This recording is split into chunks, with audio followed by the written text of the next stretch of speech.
कल्पना कीजिए भारत की उत्तरी सीमा पर बसे एक छोटे से गांव की। यहाँ की हवाओं में सिर्फ ठंडक नहीं बल्कि एक अजीब सा तनाव भी घुला होता है। यह वो जगह है जहाँ सुबह की शुरुआत मुर्गे की बांग से नहीं बल्कि सेना के भारी बूटों की आवाज और दूर कहीं गूंजने वाले गश्त के सायरन से होती है। यहाँ पहाड़ों के पीछे सूरज छिपता है लेकिन खतरा कभी नहीं सोता, और इसी खतरे के साए में पत्थरों और धूल के बीच एक कहानी जन्म ले रही थी। एक ऐसी कहानी जो आने वाले वक्त में न सिर्फ इस गांव को बल्कि पूरे देश को चौंकाने वाली थी। गांव का नाम था धूलकोट। नाम जैसा वैसा ही काम। यहाँ की सड़कें कच्ची थीं और मकान पत्थरों को जोड़कर बनाए गए थे।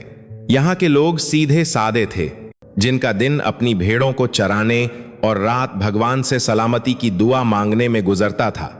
लेकिन इसी भीड़ में एक लड़का था जो दूसरों से थोड़ा अलग था। उसका नाम था विक्रम। 16 साल का विक्रम, शरीर से दुबला पतला, चेहरे पर हमेशा जमी रहने वाली धूल और आंखों में एक ऐसी चमक जो इन पहाड़ों की बर्फ से भी ज्यादा तेज थी।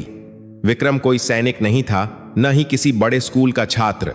वह सिर्फ एक चरवाहा था। उसका काम था सुबह जल्दी उठना, अपनी लाठी उठाना और भेड़ों के झुंड को लेकर उन ऊंची पहाड़ियों की तरफ निकल जाना जहां घास तो हरी थी लेकिन कदम कदम पर मौत का खतरा मंडराता था। लेकिन विक्रम की दुनिया सिर्फ भेड़ों तक सीमित नहीं थी। उसकी असली दुनिया उसकी पुरानी फटी हुई झोली के अंदर थी। उस झोली में रोटी और प्याज के साथ साथ कुछ ऐसी चीजें भी होती थीं जिन्हें देखकर गांव वाले उसे पागल कहते थे। टूटे हुए रेडियो के पार्ट्स, खराब हो चुके मोबाइल की बैटरियां, जंग लगी मोटरें और तार के छोटे छोटे टुकड़े।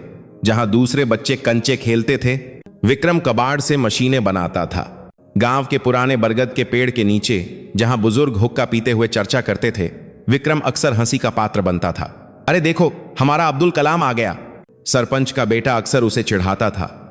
क्यों रे विक्रम, आज क्या बना रहा है? भेड़ों के लिए रॉकेट, ताकि वो चांद पर जाकर घास चर सकें। पूरा बाजार ठाकों से गूंज उठता। विक्रम कुछ नहीं कहता। वह बस अपनी मुंडी नीचे करता, अपनी झोली को कसकर पकड़ता और चुपचाप आगे बढ़ जाता। उसे इन तानों की आदत हो चुकी थी। वे नहीं जानते थे कि विक्रम के दिमाग में क्या चल रहा है।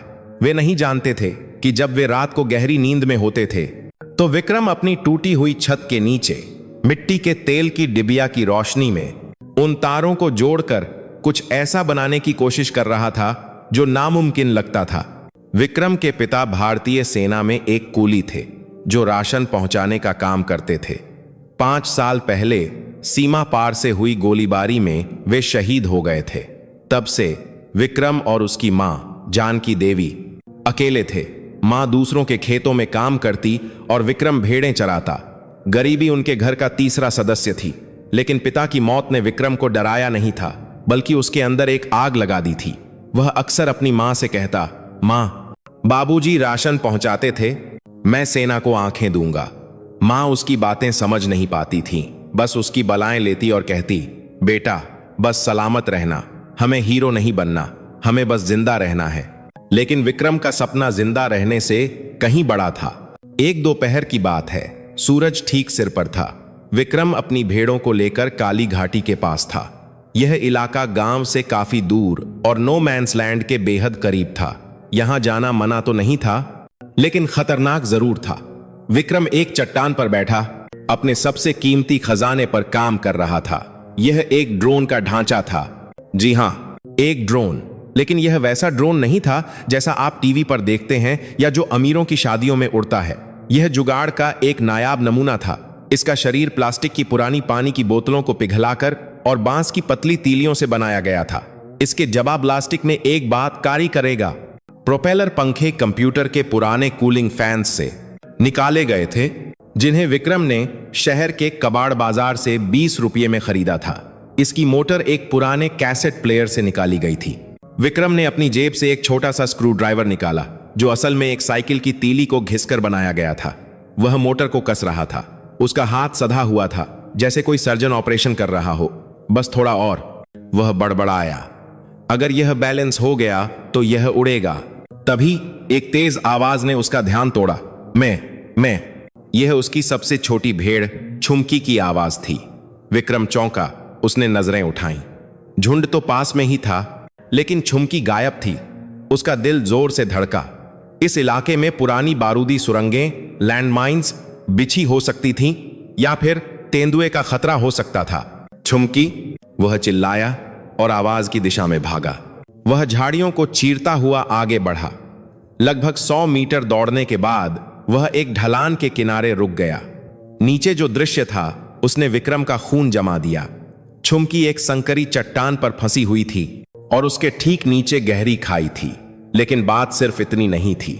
छुमकी जिस जगह खड़ी थी उससे महज 10 कदम की दूरी पर कंटीली तारों की बाड़ टूटी हुई थी। वह सरहद की बाड़ थी। विक्रम जानता था कि वह जगह कितनी संवेदनशील है।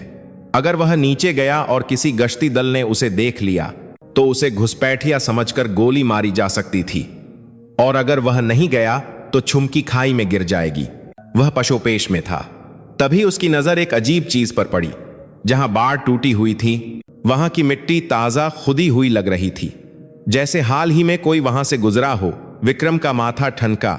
वह बचपन से इन रास्तों पर चल रहा था। वह जानता था कि जंगली जानवर बाड़ को इस तरह नहीं काटते। यह इंसान का काम था। डर का एक ठंडा झोंका उसकी रीढ़ में दौड़ गया। क्या कोई सीमा पार से आया है? उसने इधर उधर देखा। सन्नाटा था, सिर्फ हवा की सांय सांय। उसने हिम्मत जुटाई, धीरे धीरे नीचे उतरा और छुमकी को गर्दन से पकड़कर ऊपर खींच लाया।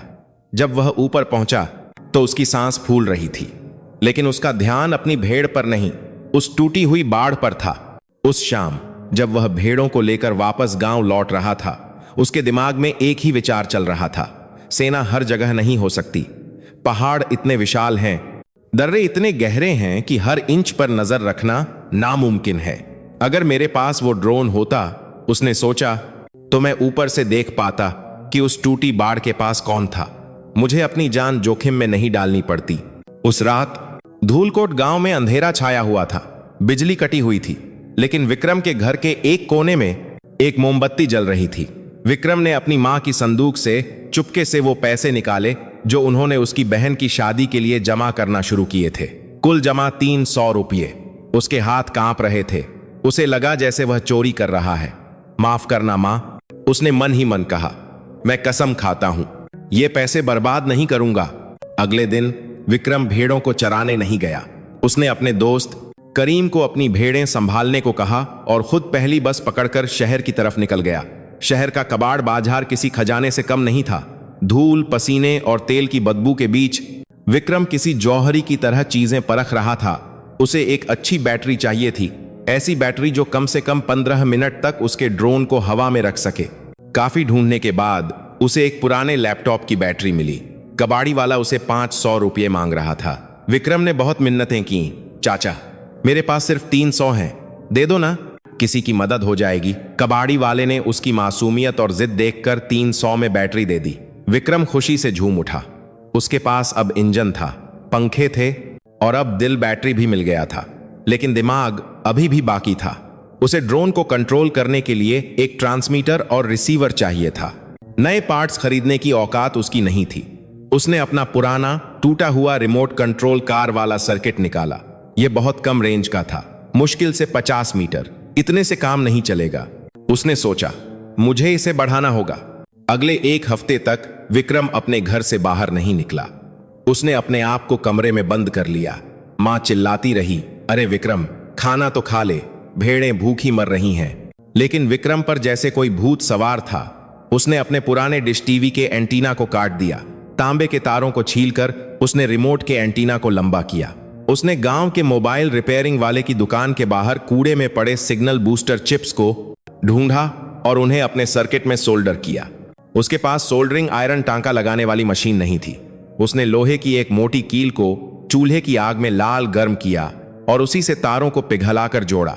कई बार उसकी उंगलियां जलीं, कई बार सर्किट में धुआं निकला, लेकिन उसने हार नहीं मानी। उसका कमरा जले हुए प्लास्टिक और उम्मीद की महक से भर गया था। 7वें दिन की शाम थी। विक्रम की मां जानकी गुस्से में कमरे में आई। तूने क्या तमाशा लगा रखा है? लोग बातें बना रहे हैं कि तू पागल हो गया है। घर में खाने को आटा नहीं है और तू इन खिलौनों से खेल रहा है। उसने विक्रम के हाथ से वो अजीब सा ढांचा छीनने की कोशिश की। माँ रुक जाओ, विक्रम चिल्लाया। उसकी आवाज में एक ऐसा अधिकार था जो जानकी ने पहले कभी नहीं सुना था। यह खिलौना नहीं है माँ, यह मेरी तपस्या है। विक्रम ने उस चौकोर अजीब से दिखने वाले यंत्र को जमीन पर रखा। यह देखने में बिल्कुल भी सुंदर नहीं था। टेप से चिपका हुआ तारों का जंजाल और 4 अलग अलग रंग के पंखे, यह किसी कबाड़ के ढेर जैसा लग रहा था। विक्रम ने अपने हाथ में वो रिमोट लिया जिसे उसने प्लास्टिक के डिब्बे में फिट किया था। उसने एक गहरी सांस ली। हे बजरंगबली, उसने प्रार्थना की। उसने स्विच ऑन किया। ड्रोन के अंदर एक लाल बत्ती जली। Beep beep. विक्रम के माथे पर पसीना था। उसने धीरे से थ्रोटल रेस को ऊपर किया। घर रर, पंखे घूमे, धूल उड़ी। मां अपनी साड़ी के पल्लू से मुंह ढककर पीछे हट गई। आवाज तेज हुई, जो। और फिर वह चमत्कार हुआ। वह कबाड़ का ढेर, वह प्लास्टिक और बांस का ढांचा गुरुत्वाकर्षण को चुनौती देते हुए जमीन से 1 इंच, 2 इंच, 1 फुट ऊपर उठ गया। यह हिल रहा था, कांप रहा था, जैसे कोई नया पंछी उड़ना सीख रहा हो, लेकिन यह हवा में था। विक्रम की आंखों से आंसू छलक पड़े। वह हंस रहा था। मां देख, मैं उड़ रहा हूं, मेरा जुगाड़ उड़ रहा है। जानकी देवी, जो अभी तक गुस्से में थी, की आंखें फटी की फटी रह गईं। उसने अपने बेटे को देखा, फिर हवा में लटकती उस मशीन को। उसे समझ नहीं आ रहा था कि यह क्या है, लेकिन उसे यह समझ आ गया था कि उसका बेटा साधारण नहीं है। लेकिन यह तो बस शुरुआत थी। असली इम्तिहान अभी बाकी था। विक्रम ने इसे कमरे में उड़ाया था जहां हवा शांत थी, लेकिन बाहर सरहद की तेज हवाएं थीं जो बड़े बड़े हेलीकॉप्टरों को भी डगमगा देती थीं। और उससे भी बड़ी चुनौती विक्रम को उस ड्रोन में आंखें लगानी थीं। बिना कैमरे के यह सिर्फ एक उड़ने वाला पंखा था। उसे कुछ देखना था, उसे सरहद देखनी थी। विक्रम ने ड्रोन को नीचे उतारा। उसका दिमाग अब अगले चरण पर दौड़ रहा था। उसके पास कैमरा नहीं था, लेकिन उसके पास उसका टूटा हुआ स्मार्टफोन था जिसका स्क्रीन चकनाचूर हो चुका था, लेकिन कैमरा और वाईफाई अभी भी काम कर रहा था। अगर मैं इस फोन को ड्रोन के नीचे बांध दूं, विक्रम ने सोचा, और मां के फोन पर हॉटस्पॉट से कनेक्ट कर लूं। यह एक जोखिम भरा विचार था। अगर ड्रोन गिरा तो फोन भी जाएगा और फिर उसके पास दुनिया से जुड़ने का कोई जरिया नहीं बचेगा। लेकिन जोखिम के बिना जीत कहां? उस रात विक्रम सो नहीं पाया। बाहर कुत्ते भौंक रहे थे और दूर कहीं गोलीबारी की हल्की आवाज आ रही थी। सीमा पर तनाव बढ़ रहा था। विक्रम को लग रहा था कि समय रेत की तरह उसके हाथों से फिसलता जा रहा है। उसे नहीं पता था कि आने वाला कल उसकी जिंदगी का सबसे लंबा और भयानक दिन होने वाला है। वह दिन जब उसका यह छोटा सा जुगाड़ खिलौना नहीं, बल्कि देश का हथियार बनने वाला था। अगली सुबह, जब कोहरा अभी छंटा भी नहीं था, विक्रम अपने जुगाड़ ड्रोन को एक पुराने कंबल में लपेटकर घर से निकल पड़ा। उसकी मां अभी सो रही थी। विक्रम ने अपनी भेड़ों को बाड़े में ही छोड़ा। आज उसे भेड़ें नहीं चरानी थीं। आज उसे अपने सपने को आसमान की कसौटी पर कसना था। गांव के पीछे की पहाड़ी चढ़ाई बहुत खड़ी थी। ठंडी हवाएं किसी धारदार चाकू की तरह गालों को काट रही थीं। विक्रम हाँफ रहा था, लेकिन उसके कदम नहीं रुके। वह चील का टीला नामक जगह पर पहुंचा। यह गांव की सबसे ऊंची जगह थी, जहां से सरहद की कंटीली बाढ़ साफ दिखाई देती थी। यहां हवा का दबाव इतना तेज था कि इंसान का खड़ा रहना भी मुश्किल हो जाता था। विक्रम ने एक सपाट पत्थर पर अपना सेटअप जमाया। उसने अपनी जेब से वो टूटा हुआ स्मार्टफोन निकाला जिसे उसने टेप से ड्रोन के पेट निचले हिस्से पर चिपका दिया था। उसने मां के फोन पर हॉटस्पॉट ऑन किया। स्क्रीन पर कनेक्टिंग लिखा आया और फिर एक धुंधली सी तस्वीर दिखाई दी। कैमरा काम कर रहा था। हालांकि स्क्रीन का आधा हिस्सा टूटा हुआ था, लेकिन विक्रम को सब साफ दिख रहा था। जय हिंद, उसने धीरे से बुदबुदाया और थ्रोटल को आगे बढ़ाया। ड्रोन के चारों पंखे पूरी ताकत से घूमे। धूल का एक बवंडर उठा और विक्रम का ड्रोन हवा में उछला। पहले 10 सेकंड सब कुछ ठीक था। वह 10 फीट, 20 फीट, 50 फीट ऊपर गया। विक्रम का दिल खुशी से भर गया। उसे अपने फोन की स्क्रीन पर नीचे का नजारा दिख रहा था। छोटा सा विक्रम, पत्थर और दूर दिखता उसका गांव। लेकिन तभी प्रकृति ने अपना खेल शुरू किया। पहाड़ों के बीच से एक तेज हवा का झोंका आया। वह कोई साधारण हवा नहीं थी, वह हिमालय की बर्फीली आंधी थी। विक्रम का हल्का फुल्का प्लास्टिक का ड्रोन उस हवा के थपेड़े को झेल नहीं पाया। वह हवा में एक सूखे पत्ते की तरह डगमगाया। स्क्रीन पर वीडियो हिलने लगा, गोल गोल घूमने लगा। संभल जा मेरे दोस्त, विक्रम चिल्लाया। वह पागलों की तरह रिमोट के जॉयस्टिक को विपरीत दिशा में घुमा रहा था, लेकिन मोटर की ताकत हवा की ताकत के आगे कम पड़ गई। एक जोरदार कड़क की आवाज आई। ड्रोन नियंत्रण से बाहर हो गया और सीधा नीचे की तरफ गोता लगाने लगा। विक्रम की सांसें अटक गईं। उसने दौड़ लगाई। ड्रोन एक झाड़ी में जा गिरा। जब विक्रम वहां पहुंचा तो उसका दिल टूट गया। ड्रोन का एक प्रोपेलर पंखा टूटकर अलग हो चुका था। प्लास्टिक की बोतल वाला ढांचा पिचक गया था। टेप उखड़ गई थी। उसकी हफ्तों की मेहनत मिट्टी में मिल गई थी। वह वहीं घुटनों के बल बैठ गया। उसकी आंखों में आंसू आ गए। लोग सही कहते थे, उसने सुबकते हुए कहा। मैं पागल हूं, यह कबाड़ कभी नहीं उड़ सकता। इन हवाओं से लड़ने के लिए लोहे के जिगर चाहिए, प्लास्टिक की बोतलें नहीं। वह हार मानने ही वाला था। उसने टूटे हुए ड्रोन को उठाया और वापस जाने के लिए मुड़ा। तभी उसकी नजर आसमान में एक काली चीलबाज पर पड़ी। वह चील उसी तेज हवा में बिना पंख फड़फड़ाए स्थिर थी। वह हवा से लड़ नहीं रही थी, बल्कि हवा के बहाव का इस्तेमाल कर रही थी। वह हवा को काट रही थी। विक्रम एक पल के लिए ठिठक गया। उसने चील को गौर से देखा। हवा को काटना, वह बड़बड़ाया। लड़ना नहीं, रास्ता बनाना है। उसके दिमाग की बत्ती जल उठी। गलती मोटर में नहीं थी, गलती डिजाइन में थी। उसका ड्रोन एक बक्से जैसा था जो हवा से टकरा रहा था। उसे चील जैसा बनना था, नुकीला और रफ्तार वाला। विक्रम घर नहीं गया।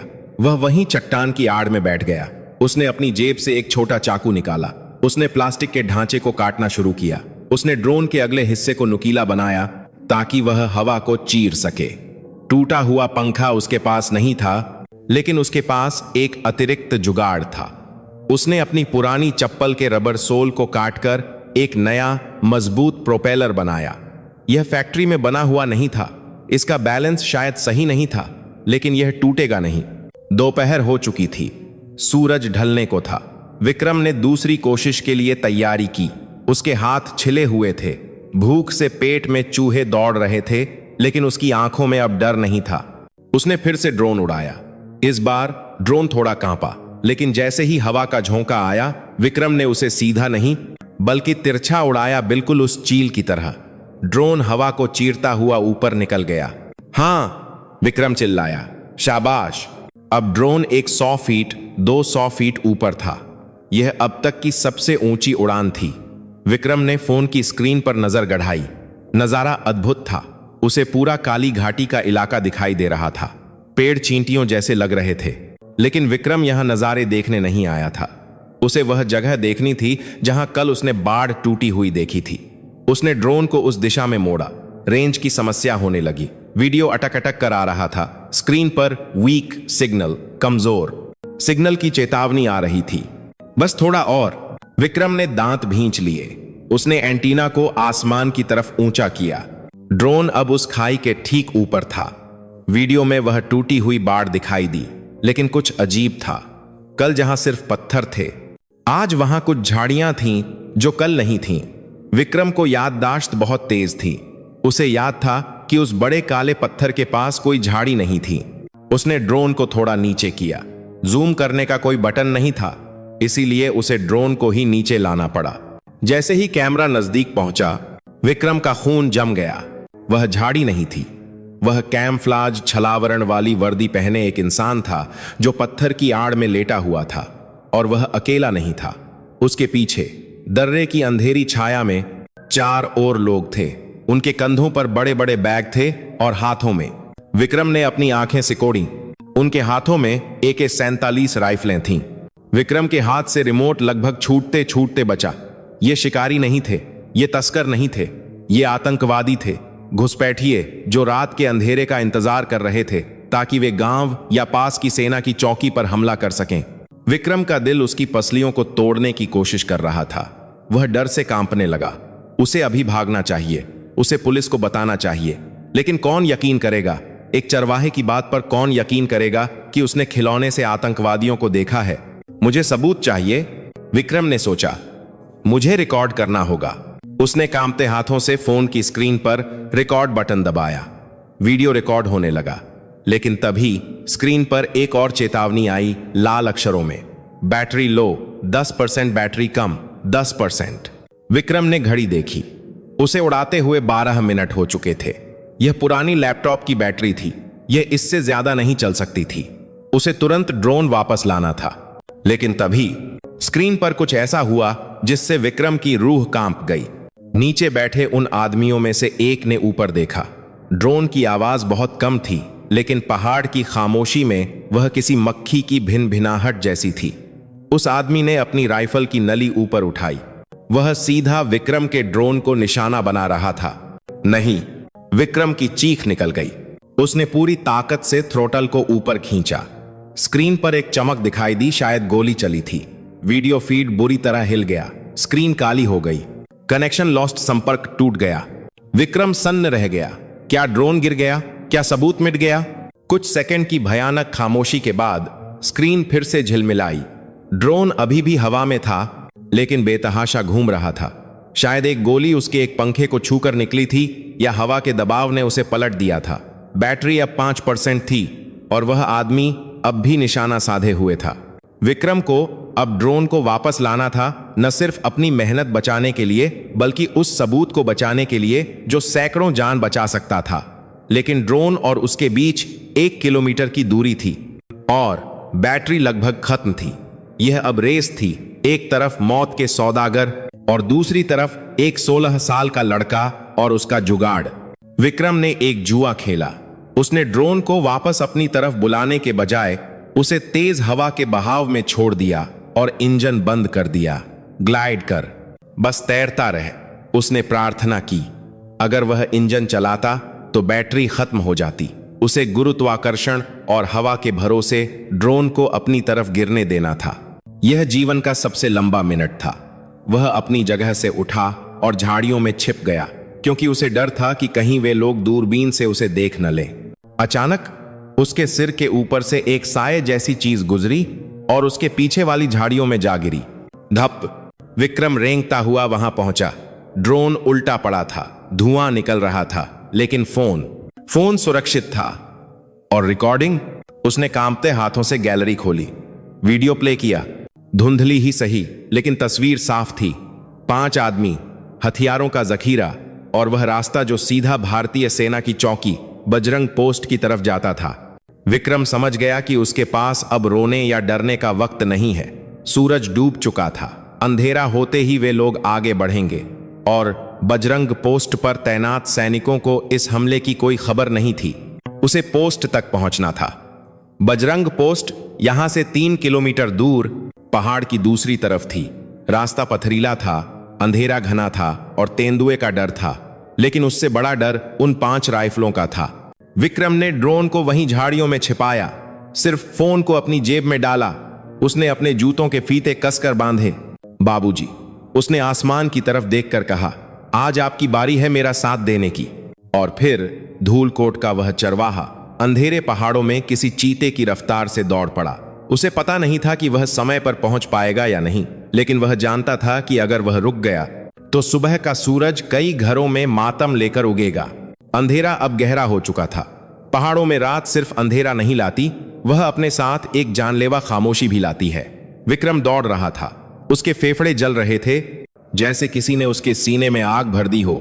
उसके नंगे पैरों में कांटे चुभ रहे थे, पत्थर ठोकर मार रहे थे, लेकिन उसे दर्द महसूस नहीं हो रहा था। उसे सिर्फ वो 5 चेहरे याद थे और वो राइफलें जो उसके देश के जवानों की तरफ तनी थीं। बजरंग पोस्ट 3 किलोमीटर दूर थी, लेकिन पहाड़ का 3 किलोमीटर मैदान के 10 किलोमीटर के बराबर होता है।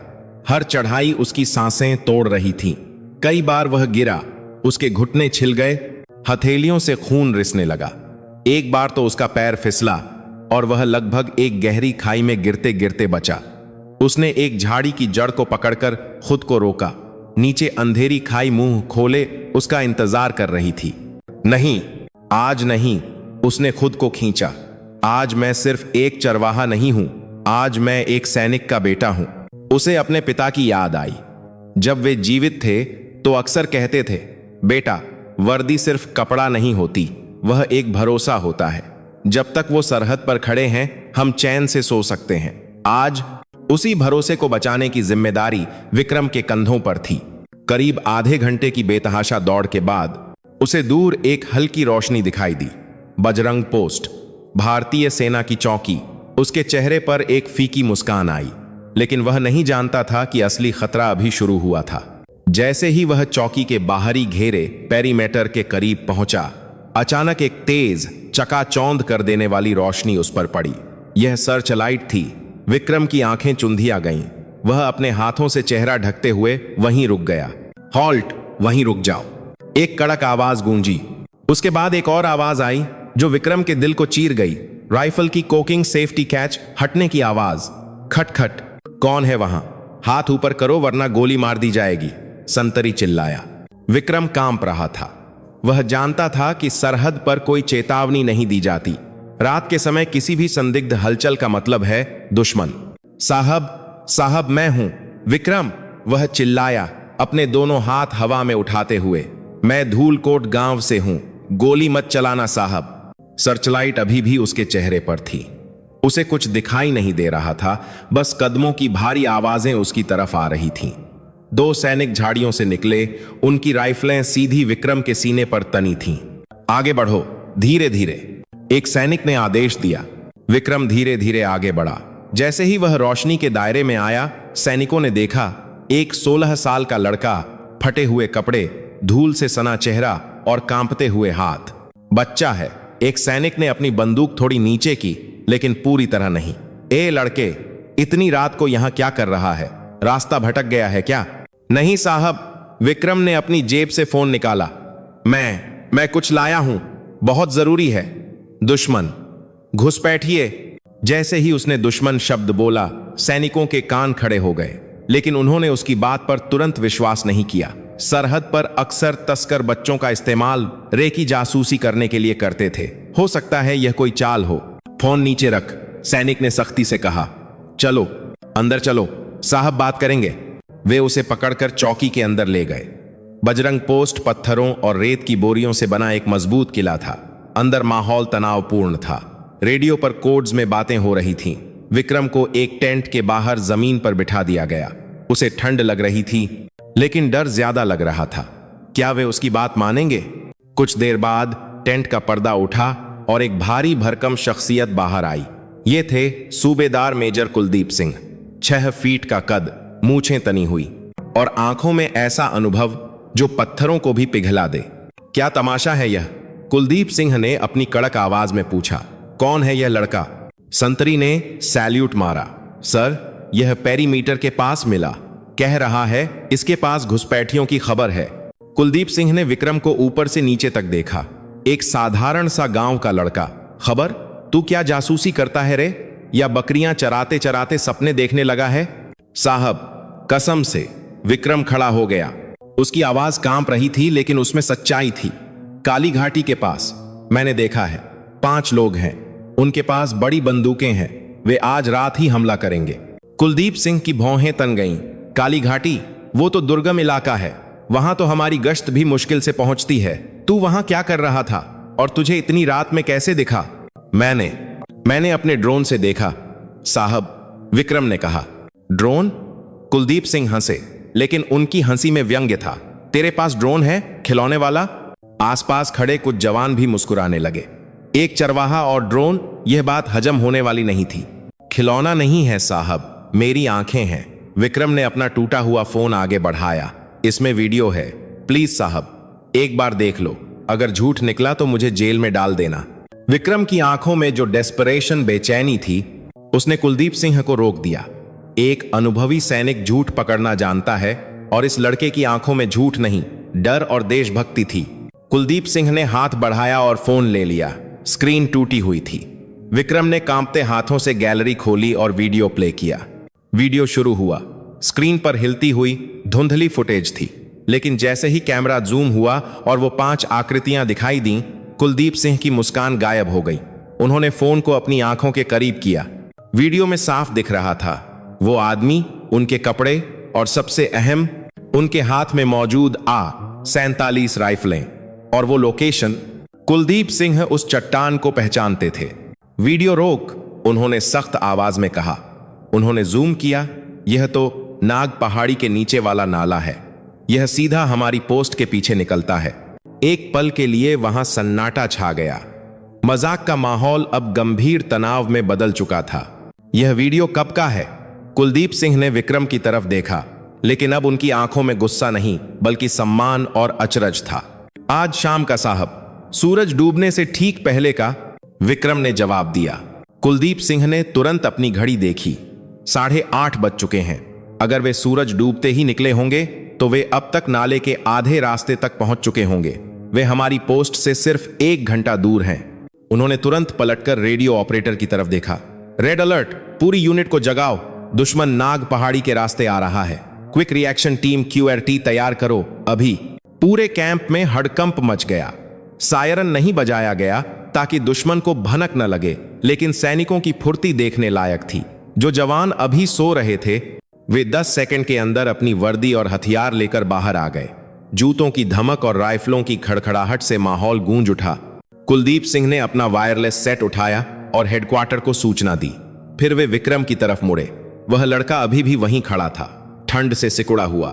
कुलदीप सिंह ने अपनी जैकेट उतारी और विक्रम के कंधों पर डाल दी।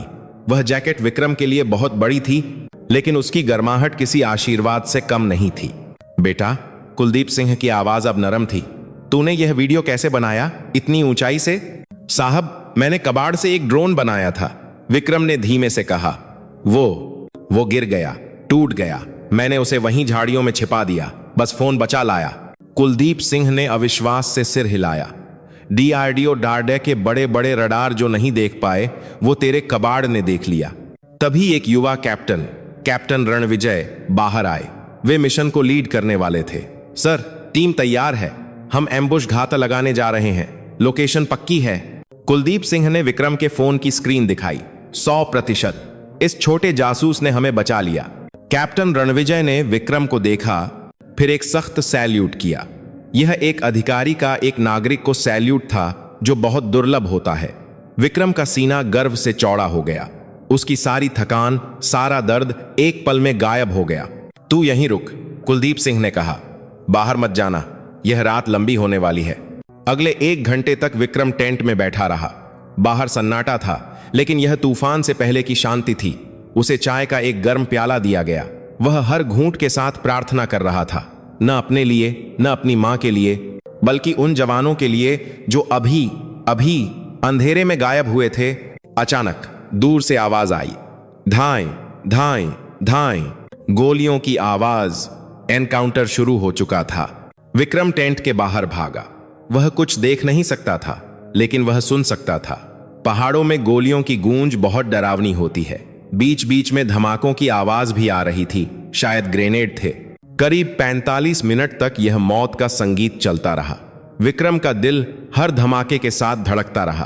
क्या वे जीतेंगे? क्या उसकी खबर सही समय पर पहुंची थी? फिर सब शांत हो गया। एक भयानक खामोशी। विक्रम की सांसें अटकी हुई थीं। रेडियो ऑपरेटर के सेट पर खरखराहट हुई। एक आवाज आई, alpha 1 base, alpha 1 base, over, base here, go ahead. Operator चिल्लाया। 5 गिरा दिए गए हैं, ऑल 5 न्यूट्रलाइज। हमारे 2 लड़के घायल हैं, लेकिन खतरा टल गया है। रिपीट, खतरा टल गया है। जय हिंद। टेंट में मौजूद हर सैनिक ने राहत की सांस ली। जय हिंद का नारा गूंज उठा। कुलदीप सिंह ने मुड़कर विक्रम को देखा। उनकी आंखों में चमक थी। सुना तूने आज सिर्फ खबर नहीं दी, तूने 10 जवानों की जान बचाई है। अगर वे सोते हुए पकड़े जाते तो तबाही मच जाती। सुबह की पहली किरण फूटने वाली थी।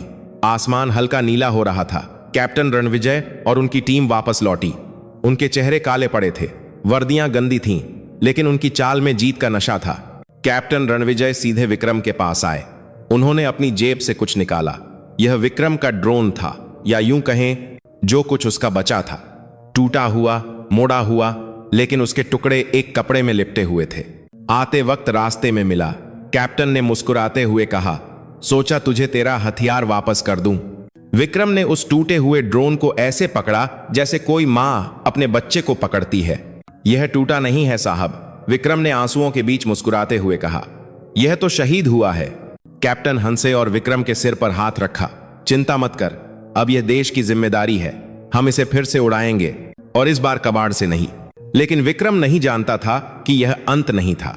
यह घटना तो बस एक चिंगारी थी। असली धमाका तो तब होने वाला था जब यह खबर सेना के बड़े अफसरों और मीडिया तक पहुंचने वाली थी। एक चरवाहा, एक जुगाड़ ड्रोन और एक टला हुआ आतंकवादी हमला, यह कहानी पूरे हिंदुस्तान को हिलाने वाली थी। अगली सुबह का सूरज धूलकोट गांव के लिए हमेशा जैसा नहीं था। हर रोज की तरह मुर्गे ने बांग दी थी, लेकिन आज लोग अपने खेतों की तरफ नहीं जा रहे थे।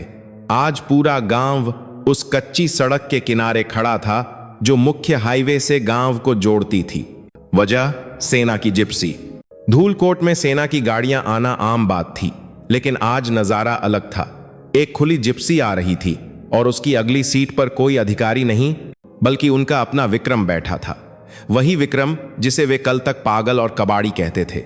उसके कंधों पर अभी भी सूबेदार साहब की वो बड़ी जैकेट थी और चेहरे पर थकान के बावजूद एक अजीब सा सुकून था। जब जिप्सी गांव के बरगद के पेड़ के पास रुकी तो सन्नाटा छा गया।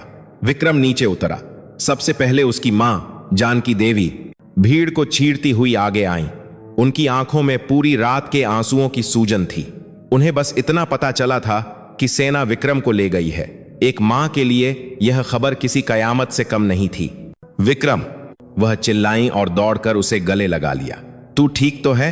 इन्होंने तुझे क्यों पकड़ा था? तूने क्या किया? विक्रम ने अपनी मां के पैर छुए। मैंने कुछ गलत नहीं किया मां, मैंने बस बाबूजी का काम पूरा किया। जिप्सी से कैप्टन रणविजय नीचे उतरे। उनके हाथ में एक मिठाई का डिब्बा था। उन्होंने जानकी देवी के सामने हाथ जोड़े। माताजी, कैप्टन की आवाज भारी और सम्मानजनक थी। आपका बेटा कोई साधारण लड़का नहीं है। इसने कल रात जो किया वो हम वर्दी वाले भी शायद न कर पाते। इसने 10 सुहागिनों को विधवा होने से बचाया है। आपको इस पर गर्व होना चाहिए। भीड़ में फुसफुसाहट शुरू हो गई। सरपंच का बेटा, जो हमेशा विक्रम का मजाक उड़ाता था, अब खुली आंखों से देख रहा था। कैप्टन ने वह टूटा हुआ ड्रोन, जो अब एक कपड़े में लिपटा था, विक्रम के हाथों में थमाया। यह कचरा नहीं है गांव वालों, कैप्टन ने ऊंची आवाज में कहा, ताकि सब सुन सकें। यह भारत का भविष्य है। खबर जंगल की आग की तरह फैली। दोपहर होते होते धूलकोट गांव वह बन गया जो उसने कभी सपने में भी नहीं सोचा था, ब्रेकिंग न्यूज का केंद्र।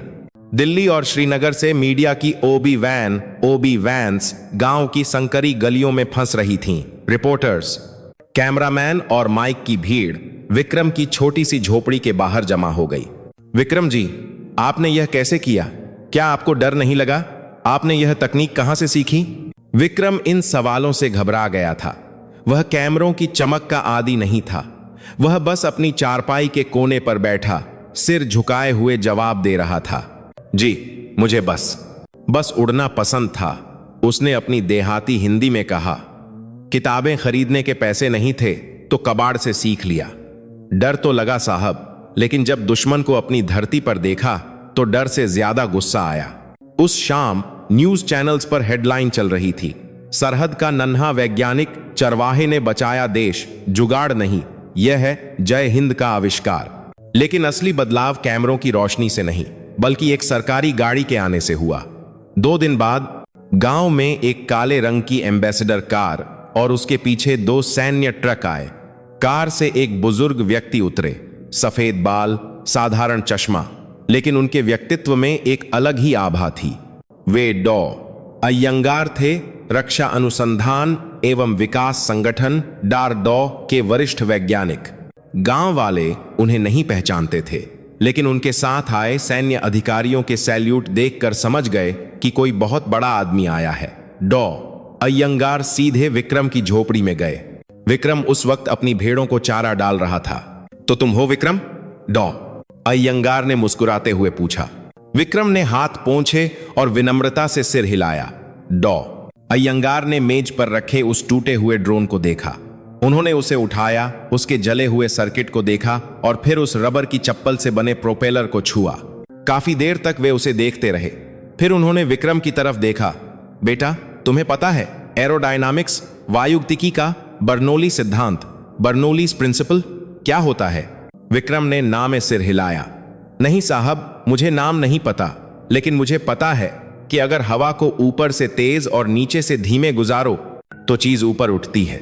मैंने बस चील को देखा और वैसा ही कर दिया। डॉ अयंगार हंसे। यह हंसी मजाक वाली नहीं बल्कि प्रशंसा वाली थी। आईआईटी के बच्चे यह किताबों में पढ़ते हैं और तुमने यह हवाओं से सीख लिया। इसे ही असली जीनियस कहते हैं। उन्होंने अपनी जेब से एक लिफाफा निकाला और विक्रम की मां को दिया। इसमें क्या है साहब? जानकी देवी ने डरते हुए पूछा। इसमें विक्रम का भविष्य है, डॉ अयंगार ने कहा। भारत सरकार ने फैसला किया है।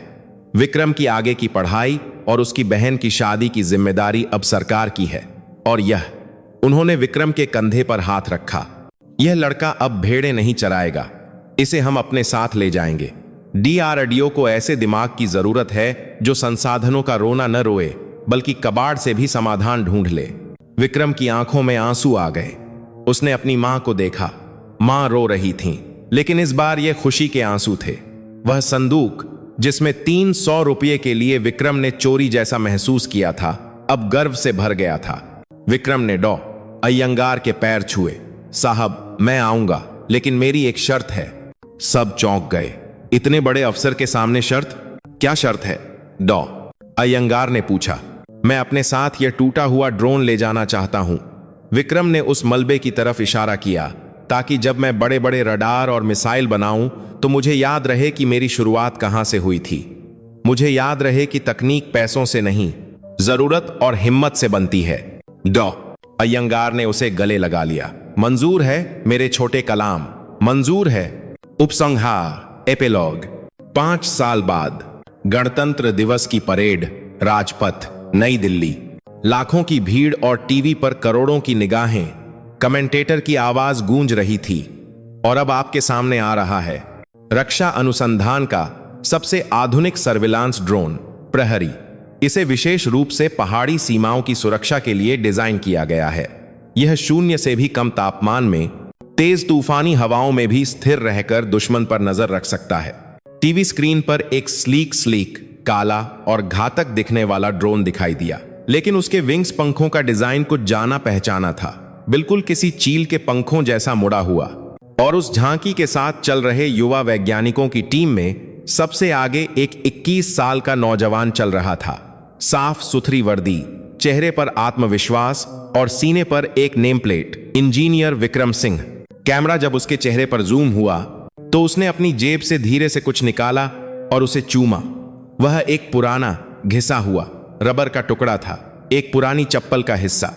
गांव के उस छोटे से घर में जानकी देवी टीवी स्क्रीन को चूम रही थीं और ऊपर आसमान में बादलों के बीच कहीं एक शहीद पिता मुस्कुरा रहा था। उसका बेटा अब सिर्फ भेड़ों का रखवाला नहीं था, वह पूरे देश का रखवाला बन चुका था। कहते हैं कि भारत के गांवों की धूल में ही हीरे छिपे होते हैं। बस जरूरत है एक सही नजर की, जो उस धूल को झाड़कर उस चमक को दुनिया के सामने ला सके। विक्रम की कहानी हमें सिखाती है कि साधन कम हो सकते हैं, लेकिन अगर हौसला हो तो जुगाड़ भी दुनिया बदल सकता है।